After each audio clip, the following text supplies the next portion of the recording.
Good morning, everyone. I am Nikita from 3rd BCom ANDF percentage exercises.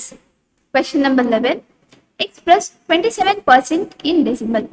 So, இங்க என்ன கேக்குறாங்க அப்படினா 27% நம்ம எப்படி டெசிமலா எழுதுவோம் அப்படினு கேக்குறாங்க. முன்னாடி பார்த்த மாதிரி ஒரு நம்பர் பக்கத்துல percentage symbol இருந்துச்சு அப்படினா அந்த நம்பர் நியூமரேட்டர்ல போட்டுட்டு டினாமினேட்டர்ல 100 போடணும். So 27 divided by 100 போட்டோம் அப்படினா அது சிம்பிளிஃபை பண்ணா C 0.27 the answer. Next question. 10% of 60% of 1200.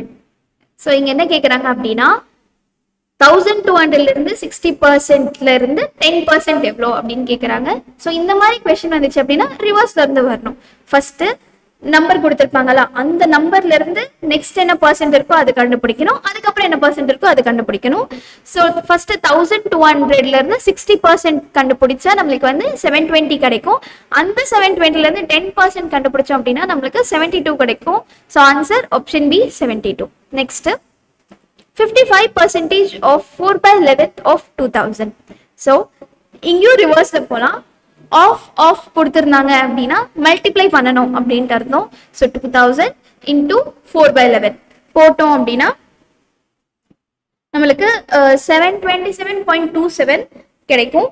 So அதுல இருந்து இப்போ 55% எடுக்கணும். ஸோ 727.27 இன்டூ 55 divided by 100 போட்டோம் அப்படின்னா 400 கிடைக்கும். So answer option B 400. Next question.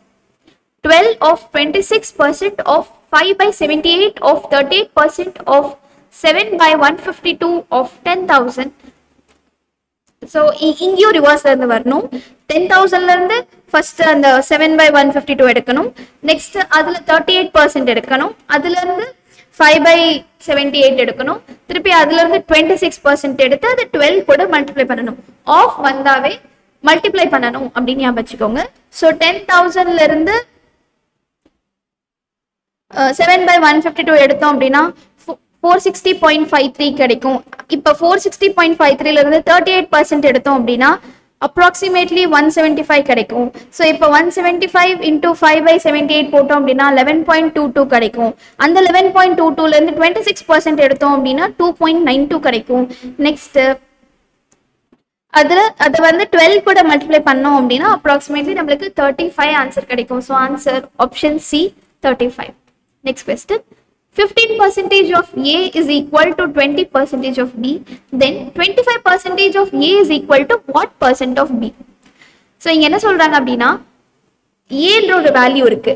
அந்த வேல்யூல இருந்து 15% எடுத்தோம் அப்படின்னா அது வந்து B ல இருந்து 20% வேல்யூக்கு ஈக்குவல் அப்படின்னு சொல்றாங்க. நெக்ஸ்ட் என்ன கேக்குறாங்க அப்படின்னா இப்ப ஏ இருந்து 25% எடுத்தோம் அப்படின்னா அது B ல இருந்து எவ்வளவு %க்கு ஈக்குவல் அப்படின்னு கேக்குறாங்க. ஸோ இதுக்கு ஃபர்ஸ்ட் ஈக்குவேஷன் இந்த மாதிரி எழுதிக்கோங்க. 5/100 into A is equal to 20 divided by 100 into B அப்படின்னு எழுதிக்கோங்க. ஈக்குவலுக்கு 2 சைட்ல இருக்கிற 100 கேன்சல் ஆயிடும். இப்போ ஈக்குவேஷன் வந்து A is equal to 20 divided by 15 into B அப்படின்னு கிடைக்கும். ஸோ அந்த 20 divided by 15 சிம்பிளிஃபை பண்ணீங்க அப்படின்னா 4/3b கிடைக்கும். இப்போ ஏவோட வேல்யூ 4/3. ஓகேவா? இப்போ 25% of A is equal to what % of B ன்னு கேக்குறாங்க. இப்ப A அந்த percentage கண்டுபிடிச்சோம் அப்படின்னா அந்த வேல்யூ ஈக்குவல் தான். அதனால இப்ப ஏவை யூஸ் பண்ணி அந்த B ஓட percentage வந்து கண்டுபிடிக்க போறோம். So 25% of A இது எப்படி எழுதலாம்? 25 divided by 100 into A அப்படின்னு எழுதலாமா? நம்ம ஏற்கனவே A ஓட வேல்யூ கண்டுபிடிச்சிருக்கோம் 4/3b. So 25 divided by 100 into 4/3b போட்டோம் அப்படின்னா 33 1/3 கிடைக்கும். So answer option B 33 1/3%. Next question. A person's salary has increased from 7,200 to 8,100. What is the percentage increase in his salary? So இங்க என்ன சொல்லிருக்காங்க அப்படின்னா ஒரு பர்சனுக்கு 7,200 ல இருந்து 8,100 வரைக்கும் salary increase ஆயிருக்கு. இப்ப எத்தனை % அவங்களுக்கு salary increase ஆயிருக்கு அப்படின்னு கேக்குறாங்க. இதுக்கு ஃபர்ஸ்ட் ரெண்டு சாலரியோட டிஃபரன்ஸ் கண்டுபிடிக்கணும். ஸோ 8,100 மைனஸ் 7,200 பண்ணோம் அப்படின்னா 900. அதை அப்படியே வச்சுக்கோங்க. இப்போ நம்ம எந்த சேலரியிலிருந்து இன்க்ரீஸ் ஆயிருக்கோ அதுதான் டோட்டல் அமௌண்ட்டை எடுத்துக்கணும். அப்புறம் மல்டிப்ளைட் பை 100. பர்சன்டேஜ் கண்டுபிடிக்கணும் அப்படின்னா மல்டிப்ளைட் பை 100. ஓகேங்களா? ஸோ 900 டிவைடட் பை 7200ல இருந்து தான் இன்க்ரீஸ் ஆயிருக்கு. So 900 divided by 7200 into 100. So போட்டோம் அப்படின்னா நம்மளுக்கு ஆன்சர் 12.5 கிடைக்கும். ஸோ இந்த 0.5 வந்து 1/2 அப்படின்ட்டு எழுதலாம். So answer 12 1/2. இப்போ அதே மாதிரி இப்போ 0.25 இருக்கு அப்படின்னா அது வந்து 1/4 நம்ம எழுதலாம். ஸோ 0.5 இருக்கிறதுனால answer 12 1/2%. Next, A's salary is 20% less than B's salary. Then B's salary is more than A's salary by. இங்க என்ன சொல்றாங்க அப்படின்னா A ஓட salary B ஓட salary கம்பேர் பண்றப்ப 20% கம்மியா இருக்கு அப்படின்னு சொல்றாங்க. இப்போ A கம்பேர் பண்றப்ப B ஓட salary எவ்வளவு % அதிகம் அப்படின்ட்டு கேக்குறாங்க. ஸோ இது எப்படி போடணும் அப்படின்னா ஃபர்ஸ்ட் இங்க நம்மளுக்கு சேலரி எவ்வளோன்னு தெரியாது, அதனால 100ன்னு அசியூம் பண்ணிக்கலாம். இந்த பெர்சன்டேஜ் டாபிக்ல உங்களுக்கு தெரியாத வேல்யூ எதா இருக்கு இல்ல வேரியபிள் எதா இருக்கு அப்படின்னா அதுக்கு வேல்யூ நீங்க அசைன் பண்றீங்க அப்படின்னா 100ன்னு அசைன் பண்ணிக்கோங்க. இப்ப பியோட சேலரி 100, அதுல இருந்து 20 கம்மி ஏவோட சேலரி அப்படின்னா 80 வருமா? ஸோ இப்ப நம்ம ஏவோட சேலரியில இருந்து தான் பி எவ்வளோ அதிகம்னு கண்டுபிடிக்க போறோம். ஸோ 20 டிவைடட் பை 80 இன்டூ 100 போட்டோம் அப்படின்னா நம்மளுக்கு 25% கிடைக்கும். So answer option D 25%. ஏவை கம்பேர் பண்றப்ப பியோட சேலரி 25% அதிகமா இருக்கு அப்படின்ற அர்த்தம். Next, if the price of petrol is increased by 20%, by what percent should the consumption be decreased by consumer if expenditure on petrol remains unchanged? So இங்க என்ன சொல்றாங்க அப்படின்னா பெட்ரோல் பிரைஸ் வந்து 20% இன்க்ரீஸ் ஆயிருக்கு.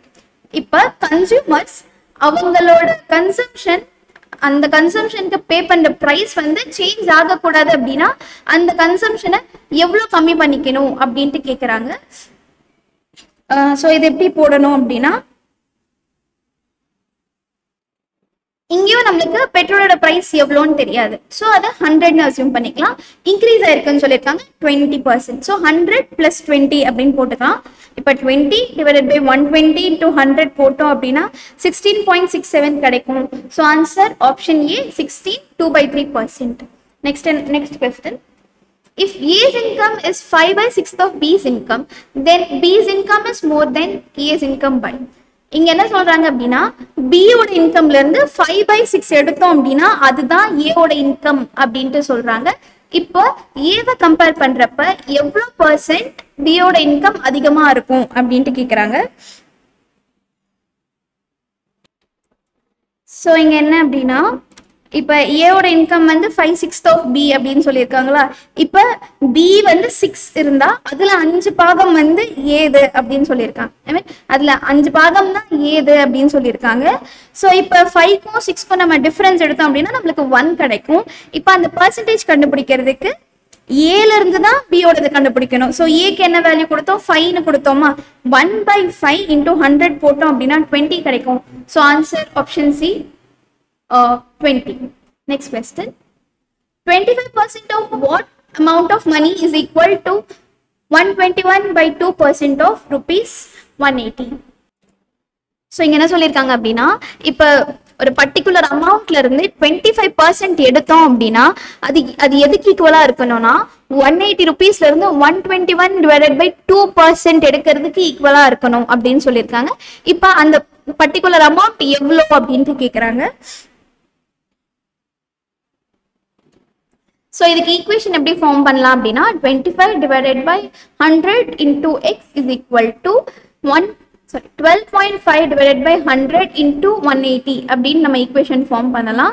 ஸோ நெக்ஸ்ட் எப்படி இருக்கும் அப்படின்னா நம்ம இப்போ ரைட் ஹேண்ட் சைடு இருக்கிற 12.5 டிவைட் பை 100 இன்டூ 180 சால்வ் பண்ணோம் அப்படின்னா 22.5 கிடைக்கும். ஸோ இப்போ லெஃப்ட் ஹேண்ட் சைடில் 25 டிவைட் பை 100 இன்டூ எக்ஸ் அப்படின்ட்டு இருக்கா. ஸோ இது அப்படியே ஷிஃப்ட் பண்ணோம் ட்ரான்ஸ்ஃபர் பண்ணோம் அப்படின்னா நம்மளுக்கு 22.5 இன்டூ 100 டிவைட் பை 25 அப்படின்னு கிடைக்கும். அதை சிம்பிளிஃபை பண்ணோம் அப்படின்னா எக்ஸோட வேல்யூ 19 கிடைக்கும். So answer option D 90. Thank you.